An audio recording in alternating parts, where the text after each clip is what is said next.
Okay, Duvid here with your weekly ramblings of a chess coach.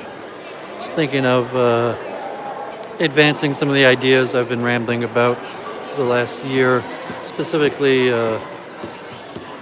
nature versus nurture as boundary conditions on free will. Because, a strong believer in free will, but there is such a thing as boundary conditions on free will, to put it in mathematical terms. Like, obviously, you can't just fly, you can't just do whatever you want. There's boundary conditions on it.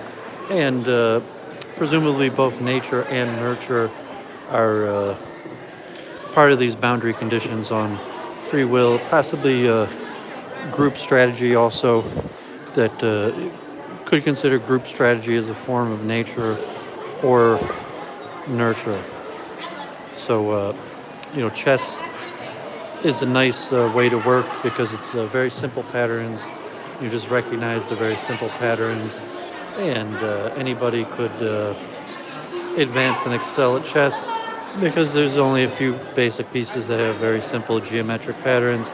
So even a young kid could learn the rules and become quite good at chess, and beat stronger adults, as we have here basically every week, where we pair up some of our top players against museum goers. So these people are actually pretty serious chess players, and playing our top students. Yeah, it's funny, Ben Carson Academy, here we got students from, and their uniform is like these scrubs.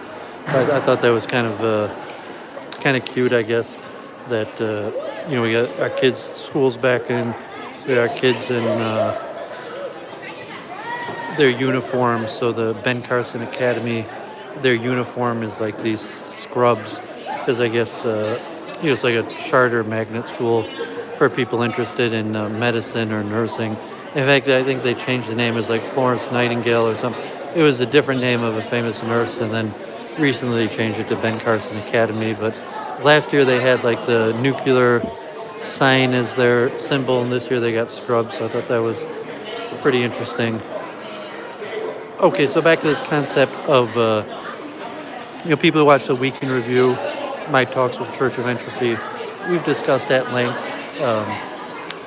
free will, which might mean different things by that, but just implying like chess in the way that people make decisions.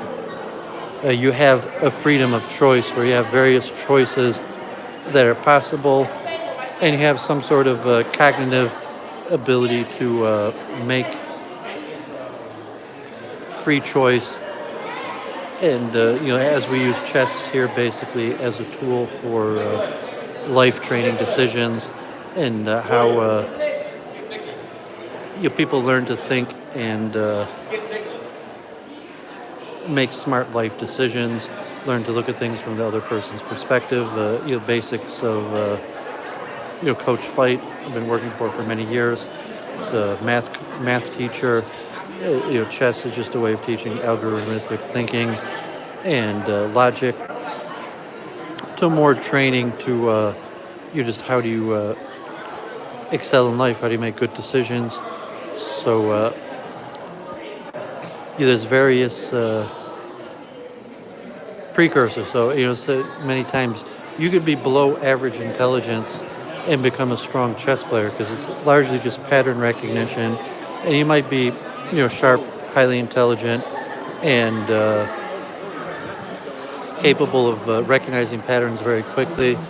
But if a person's below average intelligence and works at it and starts recognizing the patterns, they're probably going to be able to beat your average player that has not recognized the patterns, even if they have a quicker, sharper mind, better training, took higher birth, so to say, various issues. So I'll refer to that as boundary conditions on free will. A person's birth, whether they took high or low birth, their mental capabilities, their natural proclivities, talents, is a boundary condition on what a person's capable of. It doesn't mean it's not it's a limiting condition on free will. However, free will is still a factor. Persons still make decisions within the realm of the boundary conditions of their free will, and also the nurture will play in to possibly changing the boundary conditions of persons. So nature and nurture are both boundary conditions on free will, and those boundary conditions could possibly change over time. For example, switching school, parents getting a raise, moving to a new neighborhood, or even becoming a part of a program like this. Person, just a random person from Detroit with the regular facilities that are open and available to everyone from the community, and then they say enroll in the chess club, and from there you could say that their boundary conditions of the free will have changed, or God forbid it could become in a worse situation, things like injury or going to a worse school, moving to a new neighborhood, a parent losing a job, a divorce, whatever issues a person might suffer from that would either increase their boundary conditions. And boundary conditions could be increased on both sides, where you have positive and negative, or it could be just increased, saying going to a better school, having better health or something, presumably widens the boundary conditions on the higher side, as where negative can be moving to a worse neighborhood, going to a worse school, health conditions could lower the boundary conditions. And also group strategy. If you look at like nation, nation just to the geographic territory, everyone from the region, or possibly your racial, ethnic, religious, whatever group a person identifies, people excel together. So the group identification would probably also function as a boundary condition. However, when you sit down in the game of chess, just like the game of life, it's just you and the decisions that you make. You have a single person who has a single choice on the decisions that they make, and the relative boundary conditions of the family they came from, the neighborhood they go to, the school that they represent, the money they have in the bank account, their IQ, natural abilities, the people rooting for them. At the end of the day, it's just the person sitting at the board and the moves that they make. So just some random thoughts. The school year is back in season. I guess you got a few people watching. I don't see any comments in the chat. But I wanted to continue putting together some of these thoughts. And I don't know if I could mathematicize these concepts. They probably do studies. I've actually been watching Edward Dutton, the Jolly Heretic. He's had some interesting discussions on various biological topics. And, to actually do a study, it's unlikely, I'm not actually in the school to have like testing results, grade results, the type, for a scientific study, the type of information you'd need.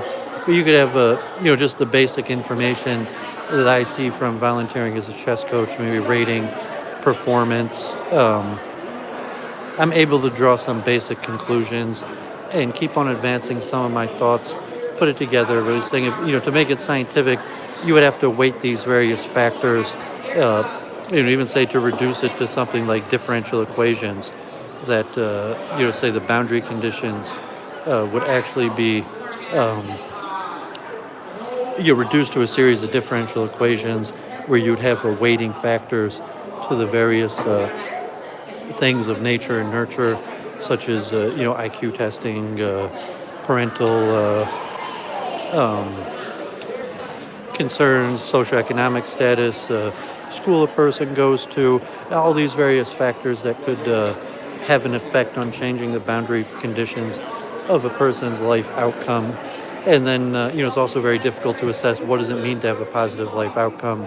We got our kids with our college-bound shirts, so you have your generic things like grades, SAT scores, testing scores, university placement. There's also things like happiness, being righteous, or being a good person, caring about the weak, protection of the weak, various things that, at the end of the day, metrics. Almost all of these things could be reduced to a metric and a number, although it would require, beyond my ability, But I'm thinking in these mathematical terms just to make my rambles more scientific. Hopefully it's useful. I guess I got 6 people tuning in. I don't see any comments in the chat. Uh, okay, yeah, thanks, got it.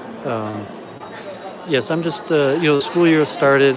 We have next week is going to be one of our star players, Sharice Woods, who will be going to India and competing in the World Youth Championship. So there's going to be a good bar party celebration for her. Going to India, 2-week tournament. It's a pretty expensive tournament, so if anyone wants to donate money to help Miss Woods go to India, I think her mother's going to go with her, or to the club in general, and to look at the nature versus nurture. Both are factors. So I'm going to say even a debate, because there's not much of a debate. It's known that both nature and nurture are important factors in the success of a person. And saying the program here to this thing, we're actually changing the boundary conditions of these kids' life trajectories. That presumably they enroll in the program, they start playing here, and they have more ability to excel in life, to make better decisions, to advance academically, to learn, meet different people, to think about things from the other person's perspective. All the various reasons why chess is such a good pedagogic tool, and hope these rambles are useful to people. And I'm just trying to collect my thoughts together. I was showing my library. I've never really written or published anything, so my thoughts aren't really together quite enough. And I have kind of theories on how I'd like my thoughts to be more scientific. And I realize that that's really beyond the scope of my abilities to produce my thoughts in a scientific manner. Like we spoke with JF and his various theories, even about group selection, group evolution, or saying that can you reduce these things to a series of differential equations? Do you need studies to create weighting factors? So I've enjoyed watching Edward Dutton's videos on these various things, because he does his best to make it scientific and mathematical, even though it's questionable even how much possible that is to do such a thing. So I guess that's it for my ramble this week. Have a great weekend, everybody. Shabbat Shalom.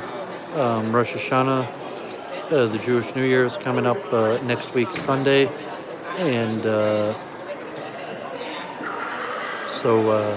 we'll see what's happening. Take care, everyone. And I might try to do Ask the Rabbi number 10 this week, because I've been busy with other things, but I might have some free time. So maybe this coming week I'm going to try to do Ask the Rabbi number 10. So take care. Have a great weekend, everyone.